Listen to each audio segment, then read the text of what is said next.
రెడ్డిక మెదక్ జిల్లా నర్సాపూర్లో మంత్రి వివేక్ వెంకటస్వామి కార్యక్రమంలో తీవ్ర రభస చోటు చేసుకుంది. ప్రగతి మహిళా కార్యక్రమంలో భాగంగా కళ్యాణ లక్ష్మి షాదీ ముబారక్ చెక్కులను పంపిణీ చేపట్టారు. ఈ సందర్భంగా జరిగిన సభలో మంత్రి వివేక్ వెంకటస్వామి మాట్లాడుతుండగా మహిళలకు నెలకు 2500 ఎప్పుడు పంపిణీ చేస్తారని ఎమ్మెల్యే సునీత లక్ష్మారెడ్డి మంత్రి వివేక్ను ప్రశ్నించారు.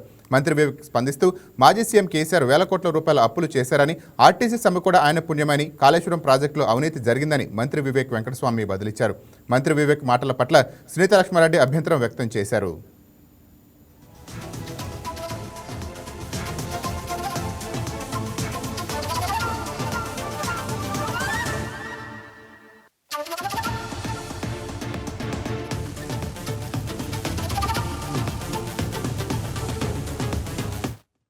ఇక కేసీఆర్ పేరు చెప్పి ఎన్ని రోజులు తప్పించుకుంటారని మంత్రిపై ఎమ్మెల్యే ఆగ్రహం వ్యక్తం చేశారు.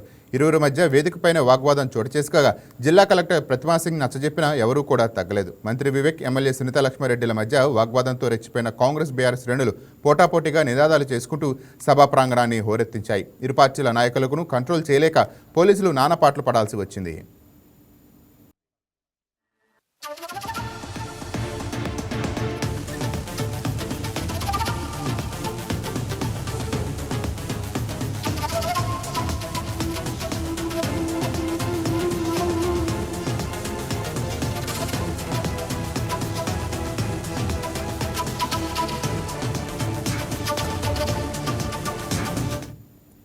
ఇక మెదక్ జిల్లా నర్సాపూర్లో మంత్రి వివేక్ వెంకటస్వామి కార్యక్రమంలో తీవ్ర రభస చోటు చేసుకుంది.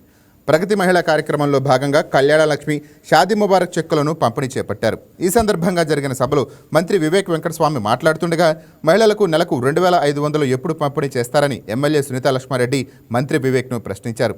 మంత్రి వివేక్ స్పందిస్తూ మాజీ సీఎం కేసీఆర్ వేల కోట్ల రూపాయలు అప్పు చేశారని, ఆర్టీసీ సమ్మె కూడా ఆయన పుణ్యమని, కాళేశ్వరం ప్రాజెక్టులో అవినీతి జరిగిందని మంత్రి వివేక్ వెంకటస్వామి బదులిచ్చారు.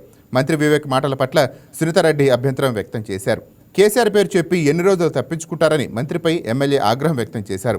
ఇరువురు మధ్య వేదికపైనే వాగ్వాదం చోటు చేసుకోగా జిల్లా కలెక్టర్ ప్రతిమా సింగ్ నచ్చజెప్పినా ఎవరూ కూడా తగ్గలేదు. మంత్రి వివేక్ ఎమ్మెల్యే సునీత లక్ష్మారెడ్డిల మధ్య వాగ్వాదంతో రెచ్చిపోయిన కాంగ్రెస్ బీఆర్ఎస్ శ్రేణులు పోటాపోటీగా నినాదాలు చేసుకుంటూ సభా ప్రాంగణాన్ని హోరెత్తించాయి. ఇరు పార్టీల నాయకులను కంట్రోల్ చేయలేక పోలీసులు నానాపాట్లు పడాల్సి వచ్చింది.